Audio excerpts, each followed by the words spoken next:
Замислили ли сте се защо понякога има периоди, в които сякаш нещо вътре в нас започва да се събужда?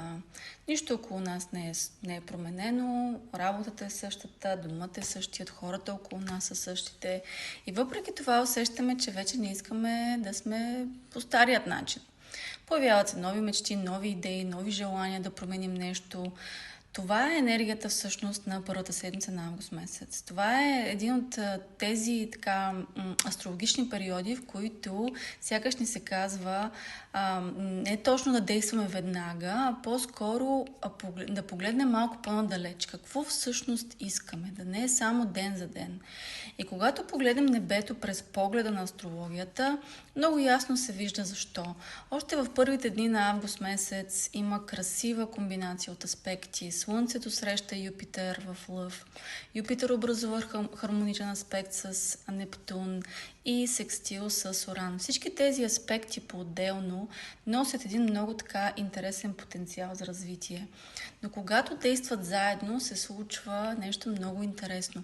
И това не е аспект само за един или два дена, той може да продължи до към средата на август месец. Все едно три различни сили започват да работят в една и съща посока. Енергийно, естествено. Едната ни показва новата визия, другата ни показва и ни вдъхновява да повярваме в тази нова визия, а третата пък ни дава тази смелост, която е точно да направим първата крачка за самите себе си. Именно за това, според мен, първата седмица на август не е време просто за нови планове, а по-скоро да си позволим да мислим малко по-мащабно. Юпитер никога не се интересува само от следващата седмица. Това е планета, която има нужда да види бъдещето в перспектива от малко по-висока гледна точка, да разшири малко повече мирогледа. Често живеем толкова потънали в ежедневието си, работа, задачи, телефони, сметки, ако искате, роднини, и забравяме всъщност да видим на къде отиваме. Точно такава е тази седмица. А дали ще имаме смелостта да направим нещо, да променим нещо, вече зависи лично от самите нас. Но тук небето подкрепя. Сега, дали ще го използваме или не, това е вече съвсем лично решение. Но си задайте въпрос, кога спряхме да мечтаем. Много пъти аз също съм го изпитвала. Установих, че много години назад аз изобщо не можех да мечтая, не можех да погледна напред, не можех да си представя нещо, което искам.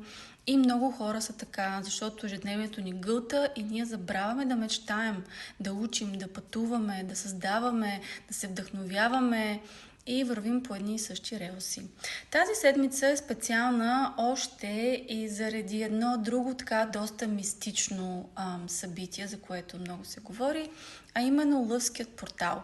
Лъвският портал, между другото, се отвори на 26 август и ще се затвори около 12 август. Но пикът на този така наречен Лъвски портал е точно на 8 август. И това е едно мистично, енергийно събитие. Много хора ще говорят за това. Идеята е, че не се отваря истински портал. Самото събитие се свързва с естествено лъвът, творчеството, креативността, щедростта, добротата, щастието, изобилието, но в същото време, преди много години, древните са забелязали, че когато звездата Сириус изгрее на небосклона, реката Нил прелива. А това на времето е носило плодородие, изобилие. Така хората са имали с какво да преживяват. Те са свързвали са тази дата с нещо много хубаво. И това е останало във времето като енергия, която се носи заедно с Сириус. Между другото, смята се, че Сириус ще е слънцето на следващата човешка раса. Много хора говорят също за това. Силата на Сириус е да опложда не само директно, но и индиректно, да създава, да подобрява, да развива. И естествено, щом става дума за лъвската енергия, всичко трябва да идва от сърцето.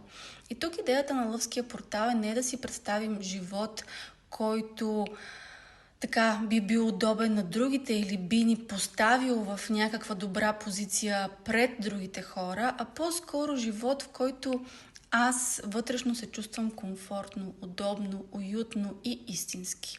Лъвът винаги иска всичко да идва от сърцето и когато не е от сърцето, когато се сравняваме с нечий друг успех, нечие друго притежание, визия, тогава нещата излизат малко извън контрол и отиваме в по-ниските енергии на Зодия Лъв. Така че използвайте 8, даже бих казала между 6 и 8, да останете насаме за малко, да разпишете всичко, което усещате, на къде искате да отидете, как се чувствате в момента, какво ви кара да забравите, че времето изобщо тече. Това е Лъвския портал. Какво искам да задвижа в живота си истински, а не спрямо или да се съобразяваме с някой друг. Може да пишете, може да медитирате, ако си имате свои ритуали, също може да ги използвате, но силата тук е по-скоро връзката между сърцето и мислите. Също така се смята, между другото, 26 юли до към 12 август за едно от най-силните времена или периоди за манифестиране. Реално нещо си го помислите и то вече се случва. Така че използвайте, тествайте и не забравяйте да помислите къде искам да съм след 2, 5, 10 години, колкото и странно да звучи. Пожелавам ви една много вдъхновяваща седмица, един много така позитивен, естествено, портал и не за друго, защото веднага след това следва първото всъщност слънчево затъмнение в Зодия Лъв за следващите 18 месеца и половина, което ще ни отвори вратата. Ще ни отвори вратата към всичко, което сме подготвили първите 6, 7, 8 месеца.